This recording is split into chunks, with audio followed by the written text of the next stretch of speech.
بسم اللہ الرحمن الرحیم۔ السلام علیکم۔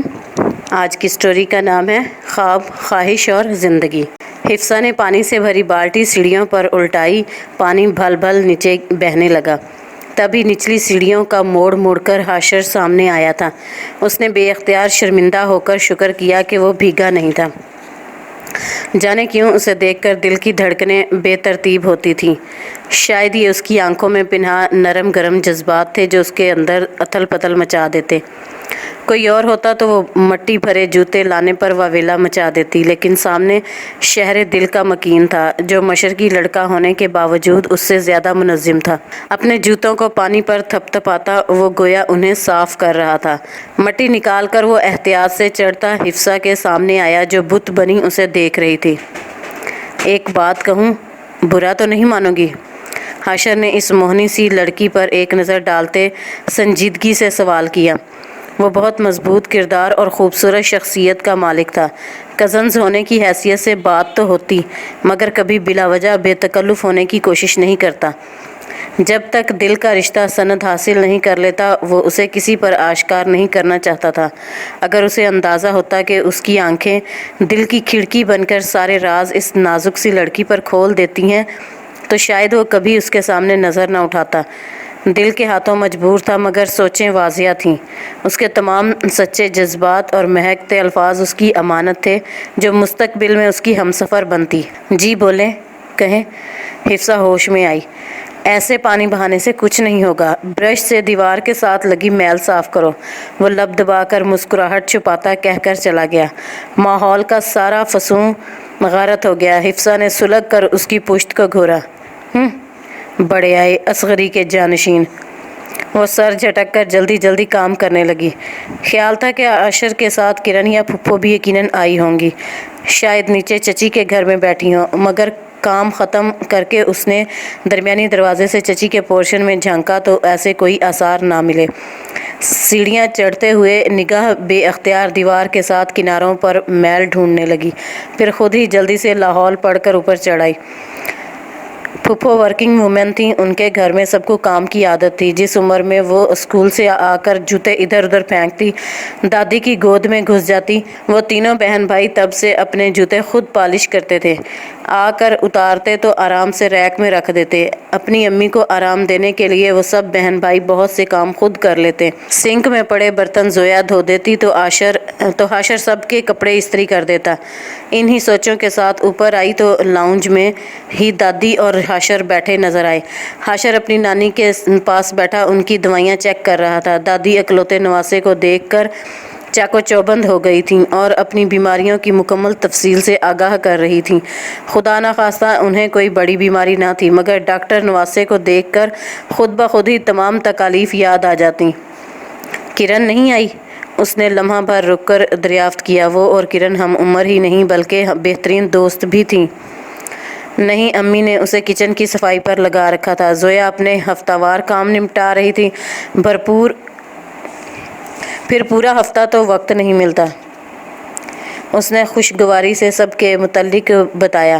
دادی کو اب بیٹی اور نواسی کا خیال آ گیا تھا۔ اس کی پھپھو اور دادی کی بیچاری معصوم بیٹی جو ایک مشہور اسکول کی پرنسپل تھیں، گھر اور اسکول بہت اچھے طریقے سے سنبھالتی تھیں۔ حاشر سے چھوٹی زویا بھی ماسٹرز کر کے ایک پرائیویٹ کالج میں لیکچررشپ کر رہی تھی، جبکہ کرن حفصہ کی کلاس فیلو تھی۔ ان کے خاندان میں خواتین کے کیریئر کے حوالے سے کوئی خاص تحفظات نہ تھے تو کوئی پابندی بھی نہ تھی، مگر عموماً کوئی لڑکی نوکری نہیں کرتی، سب لڑکیاں پڑھتے پڑھتے ہی بیاہ دی جاتیں۔ صرف نسرین پھپھو ہی واحد خاتون تھیں جنہوں نے شادی کے بعد بھی تعلیم مکمل کر کے نوکری کی۔ انہیں اپنے میاں اور میکے کی مکمل سپورٹ تھی۔ بچے نانی کے پاس آرام سے رہ جاتے اور چھوٹے کزن سے خوب کھیلتے۔ ان کی محنت ہی تھی جو اب وہ خاندان بھر میں معاشی حساب سے سب سے زیادہ آسودہ تھیں۔ بچے پڑھ لکھ گئے تھے، اپنا وسیع و عریض گھر تھا۔ سب کو پھپھو کی مصروفیت اور تھکاوٹ نظر آتی۔ صرف حفصہ تھی جو ان کی groomed personality, up to date طرز زندگی سے متاثر تھی۔ پھپھو اس کے لیے آئیڈیل کی حیثیت رکھتی تھیں، وہ ان جیسی بننا چاہتی تھی۔ حفصہ، آجا میری بچی، میں تیل ڈال دوں سر میں، پڑھ پڑھ کر تو نے تو اپنی صحت کا ستیہ ناش کر لیا۔ وہ دل جمی سے نومیریکل حل کرنے میں مصروف تھی جب دادی کو اس کی صورت دیکھ کر پیار آیا۔ دادی اور وہ ایک ہی کمرے میں رہتے تھے۔ رات دیر گئے وہ لائٹ جلا کر پڑتی تو روشنی سے ڈسٹربنس کے بجائے اس خیال سے دادی کی نیند اڑ جاتی کہ ان کی لاڈلی پوتی اتنی محنت کر رہی ہے۔ بچے تو سارے ہی پیارے ہوتے ہیں، مگر حاشر اکلوتا نواسا ہونے کی وجہ سے زیادہ پیارا تھا تو حفصہ اکلوتی پوتی تھی۔ 2 اس کے بھائی اور 4 چچا کے بیٹوں میں وہ سب کی اکلوتی ابو، چچا، دادا جان اس نے سب سے ہی خوب لاڈ اٹھوائے تھے۔ دادی کی بھی اس میں جان بند تھی۔ ابھی نہیں دادی جان، یونیورسٹی سے واپس آ کر ڈلوا لوں گی۔ آپ کی نیند خراب ہو رہی ہے تو میں باہر چلی جاتی ہوں، اس نے جواب دیتے متفکر انداز میں سر اٹھا کر ایک نظر دادی جان کو، دوسری نظر 12 کا ہندسہ کراس کرتی گھڑی کو دیکھا۔ اس وقت سوتے سے وہ یقیناً روشنی کی وجہ سے بیدار ہوئی تھیں۔ نہیں، باہر کہاں بیٹھو گی؟ میں تو دوپٹہ آنکھوں پر رکھوں گی اور سو جاؤں گی۔ انہوں نے فوراً منع کیا۔ حفصہ ان کی محبت پر مسکرا اٹھی۔ دادا جان سے وراثت میں ملے اس گھر میں وہ لوگ بچپن سے رہ رہے تھے۔ ان کے کمرے کے علاوہ ایک کمرہ اس کے دونوں بھائیوں کے پاس تو ایک امی ابو کے پاس تھا۔ وہ یہاں سے نکلتی تو لاؤنج کے علاوہ بیٹھنے کو جگہ نہیں تھی۔ اکیلا کمانے والا اور اتنے کھانے والے ہوں تو ایسا ہی ہوتا ہے۔ پھپھو نے ساتھ محنت کی تو ماشاءاللہ کتنا بڑا گھر بنا لیا۔ اس کے ذہن میں ہمیشہ کی طرح خیال ابھرا۔ آپ سو جائیں، میں بس سونے والی ہوں، اس نے دادی کو تسلی دی اور دھیان دوبارہ کام پر مرکوز کیا۔ اتنا پڑھ کر تم نے کرنا کیا ہے؟ 4 نمبر کم بھی آ جائیں تو کچھ نہیں ہوتا۔ دوپٹہ آنکھوں پر رکھنے سے روشنی رکی تھی مگر دادی کا دماغ ہنوز اس کی فکر میں مبتلا تھا۔ وہ بے اختیار مسکرا دی۔ چاٹ اور گول گپوں کی پلیٹ کے ساتھ کولڈ ڈرنک کی بوتل سنبھالے کرن بارات کی دلہن کی طرح سہج آگے بڑھ رہی تھی۔ دور سے اس پر نظریں جمائے حفصہ اپنی سوچی گئی مثال پر خود ہی مسکرا دی۔ ان کے پاس آج بے شمار نوٹس اور کتابیں تھیں۔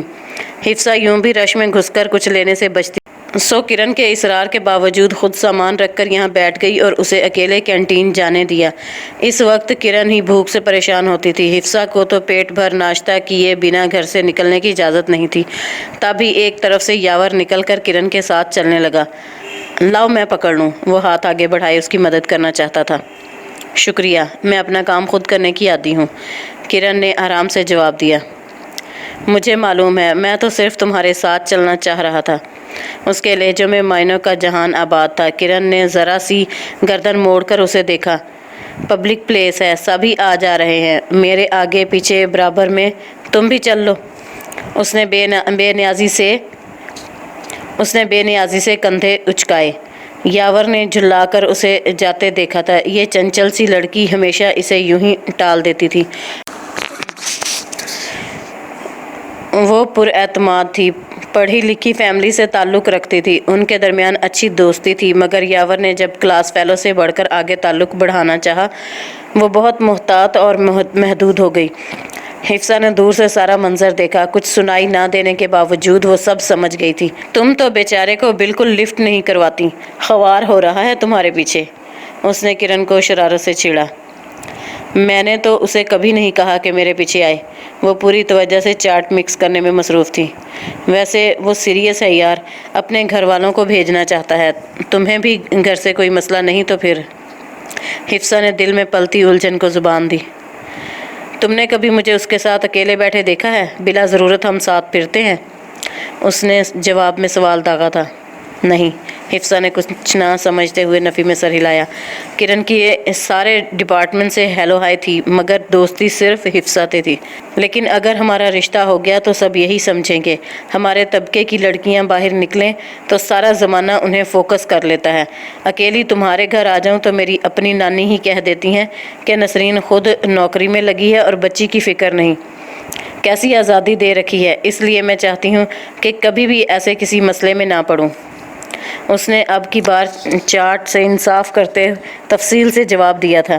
حفصہ دادی کی بات پر شرمندہ سی ہو گئی۔ واقعی گھر میں رہنے والی خواتین دوسروں کی مشکل کا ادراک کیے بغیر کسی بھی ورکنگ وومن پر کتنے آرام سے تبصرے کر دیتی ہیں۔ زویا آپی کی شادی کی تاریخ سمجھو رکھ ہی دی ہے، اس کی خاموشی پر کرن نے دانستہ موضوع بدل دیا۔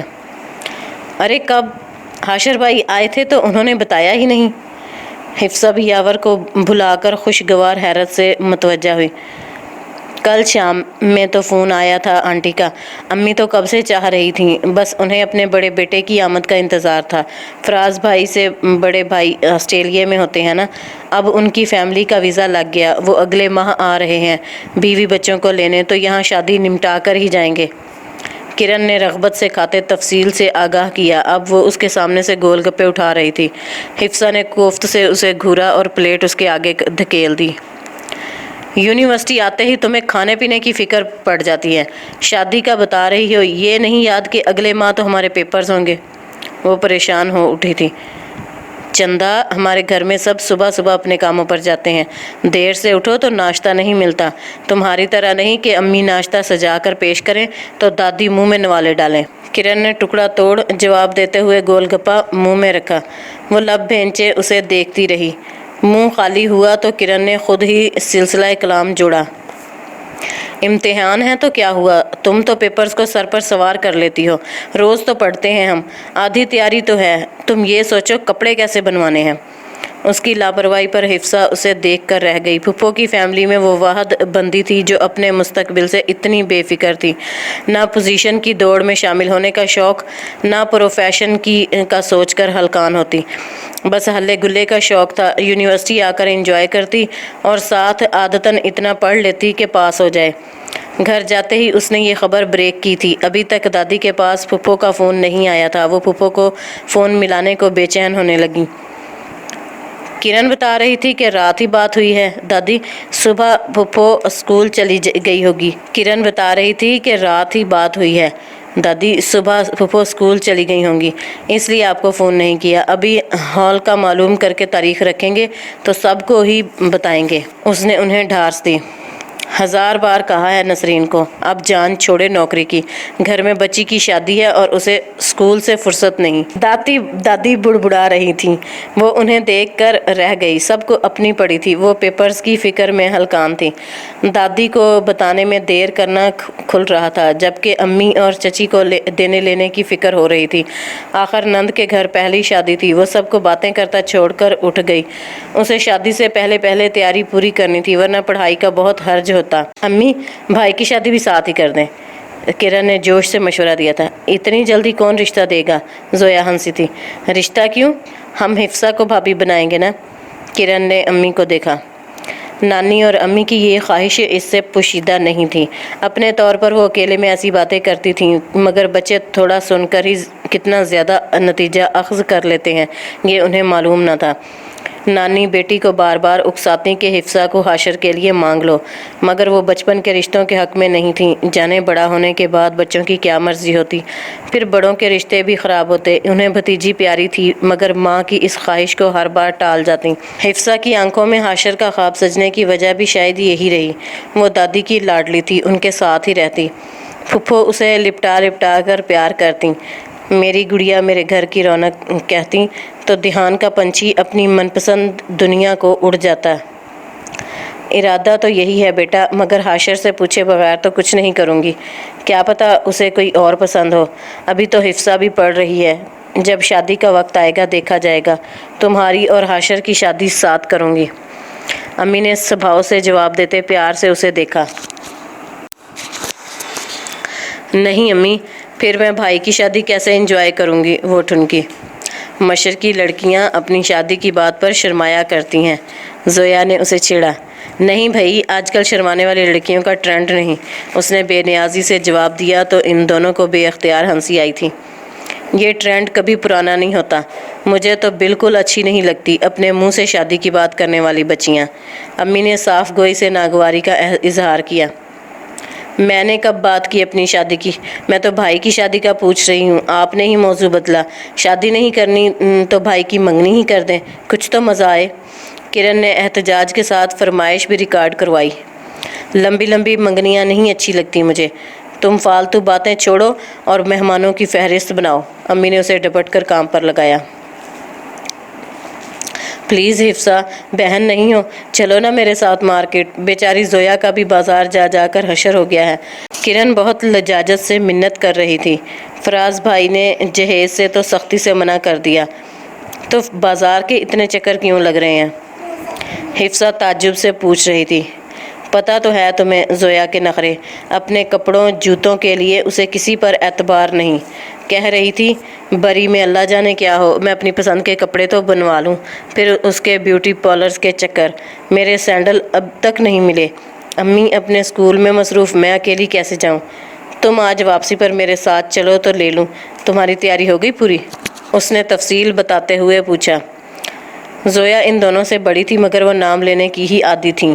زویا کی خوش لباسی اور حسن پورے کالج میں مشہور تھا۔ وہ اپنا خیال رکھتی بھی بہت تھی۔ لڑکیوں نے اسے بیوٹی ود برین کا خطاب دیا تھا۔ اس کے مقابلے میں وہ دونوں مست ملنگ تھیں۔ کرن غیر نصابی سرگرمیوں میں تو حفصہ نصابی سرگرمیوں میں آگے آگے ہوتی، مگر لباس اور فیشن کا وہ کریز ان میں نہیں تھا جو زویا میں تھا۔ اب بھی بہن کی شادی کی خوشی میں کرن تیاریوں میں لگی تھی، جبکہ حفصہ کو امتحانات کی فکر تھی۔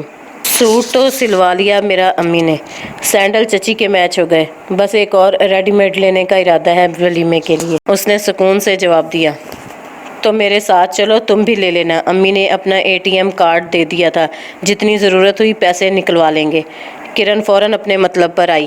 یونیورسٹی میں اتنی خواری کے بعد بھی تمہارے اندر ہمت ہے کہ بازار جاؤ گی؟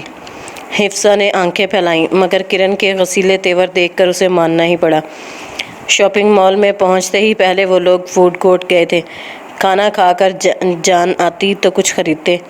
فوڈ کورٹ میں ایک طرف لڑکے لڑکیوں کا بڑا سا گروپ ہنسی مذاق میں مشغول تھا۔ حفصہ نے دیکھا ان میں حاشر بھی تھا۔ وہ سب دوست کسی پارٹی کے لیے یہاں جمع تھے۔ الگ الگ ہسپتالوں میں جاب کی بعد ایک جگہ ملاقات کرنا ان کے لیے بہت خوشی کا باعث تھا۔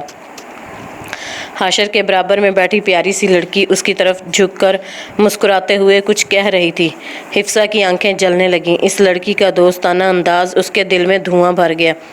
اس نے نظریں ہٹا کر لمبی سانس لے کر خود کو نارمل کرنا، مگر تب تک حاشر نے اسے دیکھ لیا تھا۔ وہ خوشگوار انداز میں اپنے دوستوں سے معذرت کرتا ان تک آیا۔ کرن بھائی کو دیکھ کر خوش ہو گئی تھی۔ اس نے فوراً ہی شاپنگ کے بعد گھر ڈراپ کرنے کا مطالبہ کر دیا تھا تاکہ پبلک کنوینس میں پریشان نہ ہونا پڑے۔ وہ دونوں جلدی جلدی کھا کر اٹھ گئی تھیں۔ کرن نے اپنی شاپنگ کرتے اسے بھی بار بار کچھ خریدنے پر مجبور کیا۔ دل نہ چاہتے ہوئے بھی حفصہ اس کے ساتھ خریداری میں مصروف تھی۔ اپنی کیفیت خود اس کی سمجھ سے باہر تھی۔ حاشر اس کا صرف کزن تھا۔ وہ دوستوں کے ساتھ گھومتا یا لڑکیوں سے بے تکلف ہوتا، اس کا دل کیوں بجھ رہا تھا؟ ضروری تو نہیں جو جذبات وہ حاشر کے لیے رکھتی تھی وہ بھی اسے ویسے ہی سوچتا۔ اسے آج احساس ہوا تھا کہ حاشر کی بولتی آنکھوں کا لکھا پڑھتے وہ بہت دور نکل آئی ہے۔ ان کے درمیان کوئی وعدے نہیں تھے۔ حاشر کی اپنائیت تمام کزنز کے لیے یکساں تھی۔ شاید وہی غلط فہمی کا شکار ہو گئی تھی۔ میڈیکل کی فیلڈ سے تعلق رکھنے والے تو یوں بھی اپنے جیسی شریک حیات ڈھونڈتے تھے۔ وہ خود کو حقائق کا سبق پڑھاتی خوش فہمیوں کے سمندر سے باہر نکال رہی تھی، مگر دل میں راکھ ہوتے خوابوں کا دھواں حلق میں تلخی بھر رہا تھا۔ ابھی وہ شاپنگ ہی کر رہی تھیں جب حاشر بھی اسی لڑکی کے ساتھ ان کے پاس چلا آیا۔ اس کے سارے دوست چلے گئے تھے، اسے حاشر نے ڈراپ کرنا تھا۔ حاشر کی جلدی کی رٹ کے باوجود کرن آرام سے حفصہ کا سوٹ پسند کرنے میں لگی تھی۔ آخر وہ اس کے ساتھ اتنی دیر دکان پھری، اب اس کی ہی شاپنگ رہ جاتی تو کتنا برا لگتا۔ حاشر کی دوست فضا بہت خوش مزاج لڑکی تھی۔ عجلت مچائے بنا وہ آرام سے انہیں سوٹ پسند کرنے میں مشورہ دے رہی تھی۔ ڈارک براؤن کلر کا ایک سٹائلش سوٹ پکڑے وہ اس کی تعریفوں میں رطب اللسان تھی۔ جب حاشر نے وہ سوٹ اس سے لے کر حفصہ کے ہاتھ میں دیا، بس اب لے لو، تمہیں تو کوئی سوٹ پسند نہیں آ رہا؟ وہ حد درجہ اکتایا ہوا تھا۔ حفصہ نے ایک نظر اسے اور دوسری مسکراتی فضا پر ڈالی۔ یہ سوٹ حاشر نے اس کے لیے پسند کیا ہوتا تو وہ کھل اٹھتی، مگر یہ فضا کی پسند تھا۔ دل میں درد کی لہر امڈی، مگر اس نے دبا لی۔ جب حاشر نے اسے ہی منتخب نہیں کیا تو اس کے لیے سوٹ کیوں منتخب کرتا؟ اس نے بے دلی سے وہی سوٹ لے لیا۔ زویا کی شادی میں شریک ہونا مجبوری تھی، خاندان کا معاملہ تھا۔ وہ کسی کو اپنے دل کا بھید نہیں دینا چاہتی تھی۔ یہ اس کی محبت کی حد تک ہوتی۔ بس پڑھائی کا بہانہ کر کے وہ وقت کے وقت جاتی اور جلدی واپس آ جاتی۔ اس کی توجہ دیکھ کر سب کرن کو اس کی لاپرواہی کا احساس دلاتے، مگر وہ بے فکری سے ہنس دیتی۔ سب یہی کہہ رہے تھے کہ حفصہ اپنی پھپھو کی طرح محنتی ہے، ضرور کسی اونچے مقام کو پائے گی۔ خواتین کی نوکری کی مخالف دادی اور امی بھی یہ سنتی تو انہیں حفصہ پر فخر ہوتا۔ وہ خاموشی سے سب کے تبصرے سنتی، مسکرا دیتی۔ شادی والے دن بھی باہر ہنگاموں میں اس کا دل نہیں لگ رہا تھا۔ وہ پھپھو کے کہنے پر زویا کے ساتھ پارلر گئی تھی اور واپس آ کر اس کے پاس ہی برائڈل روم میں بیٹھی رہی۔ حاشر بہت تیزی سے اندر کچھ کہنے آیا تھا، مگر نظر اس پر پڑی تو لمحہ بھر کو ساکت رہ گیا۔ یا رحمک اللہ۔ پہلی بار اسے اس قدر سجا سنورا دیکھا تھا۔ اس کا بے اختیار ٹھٹکنا حفصہ اور زویا نے بھی محسوس کیا تھا۔ محبت کی غیر مرئی شعاعیں اس کے اندر تک اتری تھیں۔ وہ فوراً نظر جھکا گئی تو وہ ہوش میں آیا، بہن کے پاس آ کر اسے پیار کرنے لگا۔ بھائی خیر تو ہے؟ کھڑے ہو کر بھائی کے شانے سے لگتے زویا نے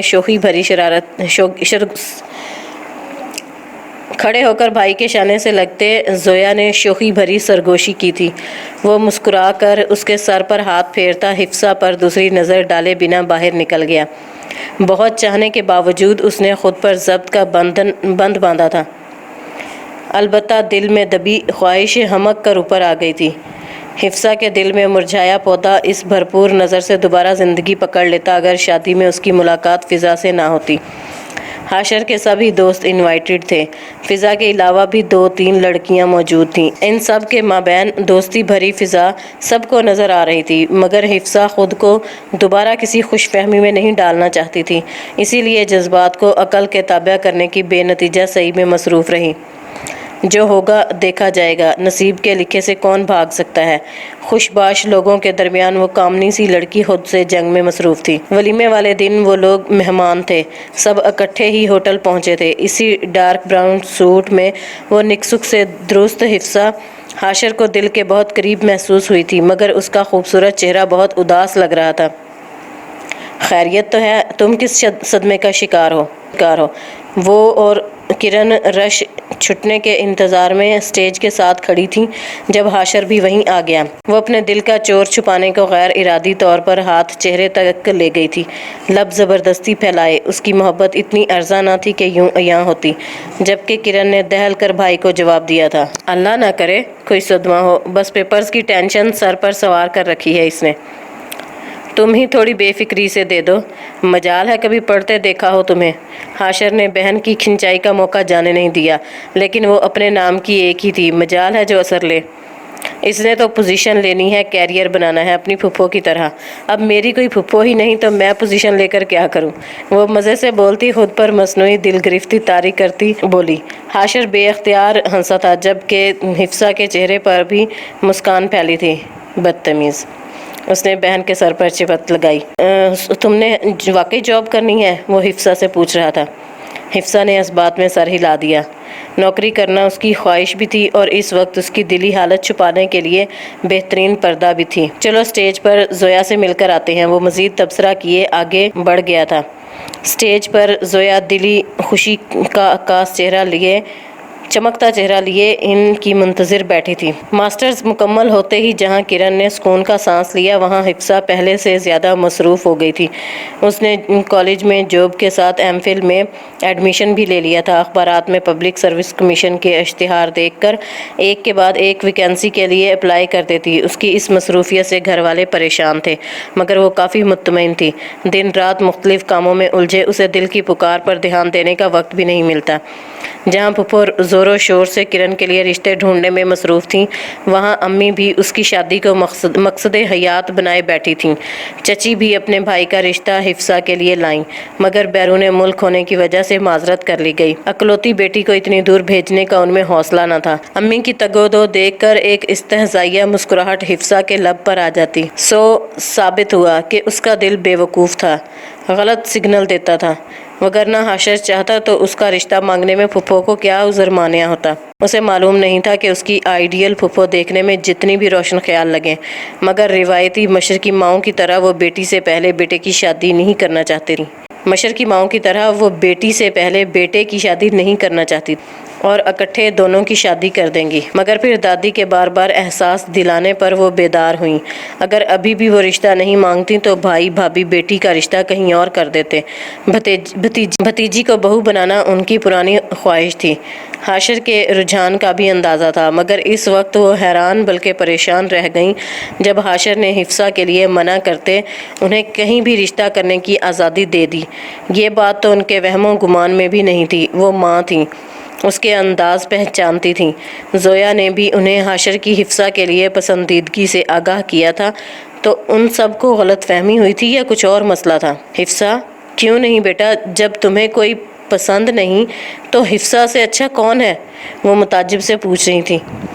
حفصہ بہت اچھی ہے امی، مگر مجھے لگتا ہے کہ ہمارے خیالات بہت مختلف ہیں، شاید ہم ایک ساتھ خوش نہیں رہ پائیں۔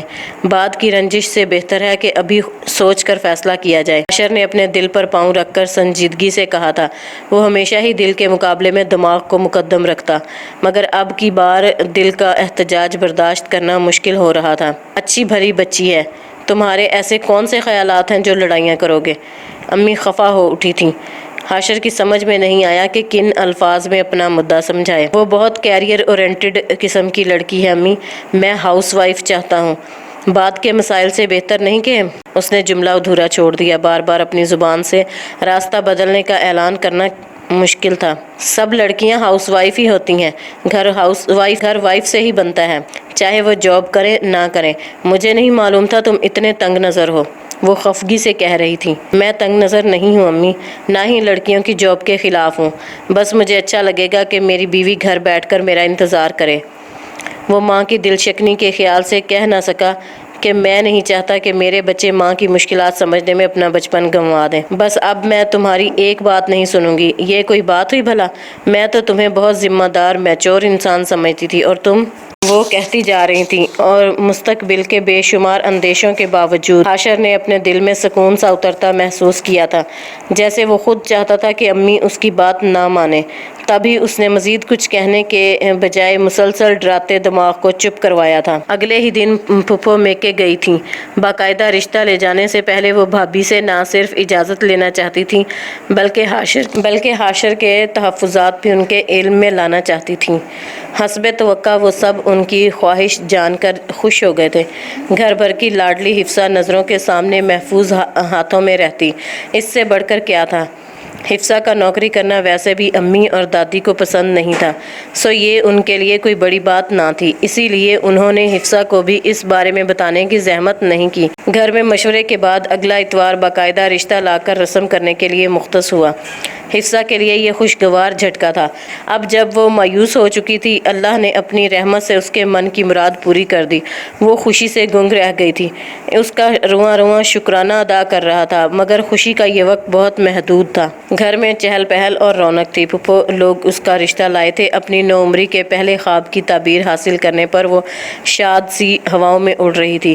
رسم کے بعد سب باہر محفل جمائے بیٹھے تھے جب کرن کی بے خیالی میں کئی باتوں نے اسے آسمان سے زمین پر دے مارا تھا۔ تمہیں بھابھی بنانا میری بچپن کی خواہش تھی، پتہ ہے؟ میں تو 1000 بار امی سے کہہ چکی تھی کہ ہم منگنی کر دیتے ہیں، مگر امی کو لمبی منگنیاں پسند نہیں۔ دیکھنا اب وہ جلد ہی شادی کریں گی۔ ابھی اتنا وقت بھی بھائی کی وجہ سے لگ گیا، جانے ان کے دل میں کیا سودا سمایا۔ کہنے لگے، حفصہ نہیں، اس کے علاوہ جو بھی ہو۔ امی نے اچھی کھنچائی کی ان کی، کرن مزے سے کہتی جا رہی تھی، اور حفصہ کے چہرے کا رنگ بدلا تھا۔ ایسی بے عزتی! کیا کہا تم نے؟ اس نے بمشکل کپکپاتی آواز میں پوچھا۔ کرن نے چونک کر اسے دیکھا۔ وہ راضی نہیں تھے اس رشتے پر؟ اب وہ سختی سے پوچھ رہی تھی۔ گزرے وقت اور زمانے کی ہوا نے اسے مضبوط کر دیا تھا۔ وہ اب ٹین ایجر لڑکی نہیں تھی جو نرم لفظوں کو محبت سمجھ بیٹھتی۔ نہیں، بھائی کی مرضی کے بنا کیا ہوتا بھلا؟ وہ تو تمہیں پسند کرتے ہیں، بس انہیں یہ وہم ہو گیا تھا کہ تم لوگوں کا مزاج الگ ہے۔ کرن نے بات سنبھالنے کی کوشش کی تھی۔ وہ تعصب سے اسے دیکھ کر رہ گئی، جانتی تھی کہ اب وہ اسے بہلا رہی ہے۔ دل میں پھیلا خوشی کا سارا احساس بھاپ بن کر اڑا تھا۔ اب وہاں آبلے تھے، بکھرے خوابوں کی کرچیاں۔ دل میں پھیلا خوشی کا سارا احساس بھاپ بن کر اڑا تھا۔ اب وہاں آبلے تھے، بکھرے خوابوں کی کرچیاں تھیں، اور اس کی یک طرفہ محبت ایک کونے میں منہ دیے سسک رہی تھی۔ اپنے یک طرفہ احساسات کو بے وقوفی سمجھ کر ان پر ہنسنا، خوش گمانی سے نکل کر حقیقت کی دنیا میں آنا اس کے لیے مشکل تھا۔ اپنے یک طرفہ احساسات کو بیوقوفی سمجھ کر ان پر ہنسنا، خوش گمانی سے نکل کر حقیقت کی دنیا میں آنا اس کے لیے مشکل تھا، مگر اس نے خود کو سنبھال لیا تھا کہ وہ اس کے جذبات سے بے خبر ہے۔ محبت خوردرو پودے کی طرح کہیں بھی اگ جاتی ہے۔ وہ نہ تو زبردستی اس کے دل میں اپنی محبت کا بیج ڈال سکتی تھی، نہ یوں اسے پا سکتی تھی، لیکن یہ خیال کہ وہ اس پر مسلط کی گئی ہے، وہ اسے اپنی زندگی کا حصہ نہیں بنانا چاہتا تھا، اس کی رگیں کاٹ رہا تھا۔ محبت کا وہ تناور درخت جو وہ اپنے تئیں کاٹ چکی تھی، پھر جڑیں پھیلا کر راتوں رات اگایا تھا، اب کی بار دل میں جدائی کا اندیشہ نہیں بلکہ اپنی بے وقتی کا غم تھا۔ جو شخص اس کے لیے شادمانی کا دوسرا نام تھا، وہ اس کے لیے اتنی کم مایہ تھی۔ ایک بار پھر سب خوش تھے اور وہ اپنی ہی ذات میں مقید اندر ہی اندر زخمی ہو رہی تھی۔ دل چاہ رہا تھا کہ پھٹ پڑے، لیکن کیا کہے، رشتہ اس کی مرضی سے طے ہوا تھا۔ اچانک سے کرن کا رشتہ بھی طے ہو گیا تھا۔ یاور اب کی بار ان کی کلاس کی ایک لڑکی کے ذریعے گھر تک آیا تھا۔ اب وہ بے روزگار زیر تعلیم نوجوان نہیں تھا بلکہ ایک اچھی جاب کا حامل تھا۔ اس کی محبت سچی تھی، شاید اس کی دعاؤں کا ہی اثر تھا جو اب تک کرن کا رشتہ کہیں طے نہیں ہو سکا تھا۔ آنن فانن دونوں گھروں میں شادی کی تیاریاں شروع ہو گئی تھیں۔ امی نے اسے مزید جاب پر جانے سے منع کر دیا تھا۔ وہ اپنی ہی گنجلک سوچوں میں گم اتنی پسماردہ ہو رہی تھی کہ خاموشی سے ان کی بات مان لی۔ کسی کام میں دلچسپی لیے بنا وہ سر منہ لپیٹے لیٹی رہتی۔ دادی کو اب اس کی بے رونق صورت دیکھ کر تشویش ہونے لگی تھی۔ اس دن امی اور چاچی شادی کی تیاریوں کے لیے شاپنگ پر گئی تھیں۔ جب حاشر نانی کی خیریت معلوم کرنے آ گیا، وہ اپنی ڈیوٹی ٹائمنگ کے حساب سے آتا تھا۔ جاب اور یونیورسٹی کی مصروفیات میں کافی عرصے سے ان کا آمنا سامنا نہیں ہوا تھا۔ رسم والے دن دیکھی جھلک کے بعد سے حاشر کا دل اسے دیکھنے کے لیے مچل رہا تھا، اسی لیے بہانے سے چلا آیا۔ حاشر کو دیکھ کر وہ مارے باندھے اٹھ کر بیٹھ گئی۔ سب بچے ٹیوشن گئے تھے۔ اس کا ارادہ یہی تھا کہ یہاں سے اٹھ کر امی کے کمرے میں چلی جائے گی، مگر دادی نے اسے اٹھنے کا موقع نہیں دیا تھا۔ وہ اس کی سستی کی تفصیل بتا کر حاشر سے نسخہ لکھوانے کو بےتاب تھیں۔ دادی، میں ان کے ساتھ ڈاکٹر کے پاس چلی جاتی ہوں۔ ٹیسٹ کروانا ہے دادی، مجھے لگ رہا ہے خون کی کمی ہو گئی ہے۔ حفصہ نے دادی کی کمزوری پکڑی۔ دادی نے پریشانی سے اس کی شکل دیکھی۔ تب ہی رنگ اتنا پیلا ہو رہا ہے، مجھے یہ خیال پہلے کیوں نہیں آیا؟ حاشر، جا بیٹا، اسے خون کی بوتل لگوا دے۔ بچے ٹیوشن سے آئیں گے تو گھر خالی ہوگا، ورنہ تو میں خود ساتھ جاتی۔ دادی نے افسوس سے ہاتھ ملتے حاشر کو حکم دیا۔ ان کے یوں گھر بیٹھے مرض کی تشخیص سے علاج تک پہنچنے پر وہ بہت کچھ کہہ سکتا تھا، مگر جان چکا تھا کہ یہ دھوپ چھاؤں سی لڑکی اس کے ساتھ باہر جانا چاہتی ہے اور یہ وقت میڈیکل سائنس پڑھانے کا نہیں، سو خاموشی سے باہر نکل گیا۔ وہ دادی کو تسلیاں دیتی آ کر گاڑی میں بیٹھی تو حاشر نے گاڑی آگے بڑھاتے اسے دیکھا۔ اب کیا کرنا ہے؟ کہاں سے خون لے کر چڑھاؤں تمہیں؟ اس کے انداز پر حفصہ کے لب بے اختیار پھیلے۔ ضروری بات کرنی ہے مجھے آپ سے۔ ضرور کرو، مگر یہ اپنا حشر کیا بنا لیا ہے؟ نانی ٹھیک کہہ رہی ہیں، بہت کمزور لگ رہی ہو۔ وہ فکر مندی کا اظہار کیے بنا رہ نہیں سکا۔ حفصہ نے سر جھٹکا۔ اس کی یہی باتیں اسے خوش فہمی میں مبتلا کرتی تھیں۔ آپ کو پھپھو نے زبردستی مجھ سے شادی کے لیے راضی کیا ہے؟ اس نے بلا تمہید پوچھا۔ کیا مطلب؟ حاشر کا پاؤں بے اختیار بریک پر گیا۔ یہ سوال غیر متوقع تھا۔ زبردستی تو خیر کوئی نہیں ہوئی، وہ اسے جواب دیتا اب گاڑی سڑک کے ایک طرف کر کے لگا رہا تھا تاکہ فرصت سے اسے دیکھ کر بات کر سکے۔ مجھے کرن نے خود بتایا ہے کہ آپ نے منع کر دیا تھا اور پھپھو کے کہنے پر راضی ہوئے۔ وہ اس کے یوں انکار کر دینے پر ایک دم غصے میں آئی تھی۔ مجھے کرن نے خود بتایا ہے کہ آپ نے منع کر دیا تھا اور پھپھو کے کہنے پر راضی ہوئے۔ وہ اس کے یوں انکار کر دینے پر ایک دم غصے میں آئی تھی۔ کرن تو بے وقوف ہے اور تم اس سے بڑی بے وقوف ہو۔ مجھے لگتا تھا، بلکہ ہے، کہ ہمارے خیالات میں تضاد کی وجہ سے ہم میں بہت اختلافات ہوں گے، اسی لیے منع کر رہا تھا۔ پھر سوچا کہ ایسی فضول بات پر اپنی محبت کون چھوڑتا ہے، بعد کی بعد میں دیکھی جائے گی، مل جل کر گزارا کر ہی لیں گے۔ حاشر نے اس کی طرف رخ کر کے حرف حرف پر زور دیتے دھیان سے اسے دیکھا۔ اس کا اچانک اظہار محبت حفصہ کو ہڑبڑانے پر مجبور کر گیا۔ محبت کون؟ ایک دم اس کے منہ سے نکلا۔ حاشر زور سے ہنسا تھا۔ تم بے وقوف لڑکی، تم خود ہمیشہ یہی سوچا تھا کہ اظہار محبت اپنی بیوی سے ہی کروں گا، مگر تم نے مجھے مجبور کر دیا۔ اپنی عادت کے برخلاف وہ چہک رہا تھا۔ اس کا چہرہ خوشی سے کھلا ہوا تھا۔ باتیں مت بنائیں، منع کیوں کیا تھا آپ نے؟ وہ فوراً پچھلی بات پر آئی۔ تمہیں مامی اور نانی نے کچھ نہیں بتایا؟ اس نے حفصہ کو بغور دیکھا۔ حفصہ نے جلدی سے نفی میں سر ہلایا۔ بات اب تک اس کی سمجھ میں نہیں آئی تھی، کیونکہ تم اپنے کیریئر کے لیے اتنی سنجیدہ ہو، جبکہ میری خواہش ہے کہ میری بیوی ایک فل ٹائم ہاؤس وائف ہو۔ میں جب تمہیں جاب سے منع کروں گا تو جھگڑا ہوگا۔ تمہاری جاب میرے کہنے پر ہی مامی نے چھڑائی ہے، حاشر نے صاف گوئی سے کہا۔ بس؟ حفصہ نے بے یقینی سے اسے دیکھا۔ انداز کھودا پہاڑ نکلا چوہا جیسا تھا۔ امی کے بعد حفصہ کا یہ رد عمل دیکھ کر حاشر کو خود پر افسوس ہو رہا تھا۔ جس بات نے اس کا سکون چھین لیا وہ ان سب کے لیے اہمیت ہی نہیں رکھتی۔ تم جاب نہیں کرو گی نا شادی کے بعد؟ اس نے حفصہ سے یقین دہانی چاہی۔ آپ کو خواتین کا جاب کرنا کیوں پسند نہیں ہے، جبکہ آپ کی تو اپنی امی جاب کرتی ہیں؟ حفصہ کے لہجے میں اب بھی استجاب تھا۔ اس نے حاشر کے سوال کا جواب نہیں دیا تھا۔ اسی لیے نہیں پسند ہے، اپنی امی کی روٹین دیکھ کر ہی میں چاہتا ہوں کہ میرے بچوں کی امی جاب نہ کرے، ان کے ساتھ مکمل وقت بتائے۔ اس نے مکمل سنجیدگی سے کہتے حفصہ کی آنکھوں میں جھانکا تھا۔ حاشر کی آنکھوں میں مچلتی شوخی نے اس کے گال تپا دیے تھے۔ وہ نظریں چرا گئی، پھر بات بدلنے کو بولی۔ ملک کی آدھی آبادی کی خواتین کی ہے، مگر آدھی آبادی کام نہیں کرے گی، گھر بیٹھے گی تو ملک کیسے ترقی کرے گا؟ قوموں کا سرمایہ ان کے جوان، ان کے بچے ہوتے ہیں، مادی اشیاء نہیں۔ ہماری آدھی آبادی جس نے اگلی نسل کی تربیت کرنی ہے وہ زبردستی کی مشقت میں مصروف ہوگی تو ہماری اگلی نسل کیا سیکھے گی؟ تمہارے وقت اور علم کی ضرورت ہمارے گھر کو زیادہ ہے۔ میں نہیں چاہتا کہ میرے بچے اسکول سے آئیں تو انہیں سینے میں چھپا کر ان کی باتیں سننے والی ماں خود تھکاوٹ کا شکار ہو، انہیں چھوٹی چھوٹی باتوں کے لیے ماں کے پیچھے پھرنا پڑے، اور ماں گھڑی کی سوئیوں کے ساتھ گھر اور جاب کو چلانے میں خود کو بھول جائے۔ حاشر کے لہجے میں یاسیت تھی، ماں کو پانے کی تڑپ تھی، بچپن کے کھوئے ہوئے لمحوں کی پکار تھی۔ وہ خاموش رہ گئی۔ وہ کی گرومڈ پرسنالٹی اور معاشی آسودگی اسے جاب کی طرف مائل کرتی تھی، مگر خود جاب کی مشکلات برداشت کر کے اسے اندازہ ہوا کہ ورکنگ وومن کے لیے گھرداری آسان نہیں۔ سارے دن کی تھکاوٹ گھر میں منتظر کام دیکھ کر دو چند ہو جاتی ہے، مگر معاملے کا یہ پہلو اس کی نظر سے بالکل اوجھل تھا۔ خود مختار، خود انحصار، با اعتماد نظر آنے والے حاشر کے لہجے میں عجیب سی حسرت تھی، دل میں جانے کیسی کسک پنہاں تھی جو اس کے اندر تک اتری تھی۔ میں تمہیں مجبور نہیں کرنا چاہتا، اسی لیے منع کر رہا تھا۔ سب کا اپنا نظریہ ہوتا ہے۔ تمہیں جاب کا شوق ہے، ساری زندگی ہم دونوں بلا وجہ کی بحث کرتے رہے، اس سے بہتر کنارہ کر لینا ہے۔ فیصلہ اب بھی تمہارے ہاتھ میں ہے۔ حاشر نے اس کی خاموشی سے جانے کیا سمجھا ترازو کے پلڑوں میں رکھ دیا۔ حاشر نہیں جانتا تھا، مگر وہ تو جانتی تھی کہ جاب ایک شوق تھا، مگر وہ خود اس کی اوائل عمری کا خواب تھا۔ اس نے مسکرا کر اپنے ست رنگے خواب کی حسین تعبیر کو دیکھا۔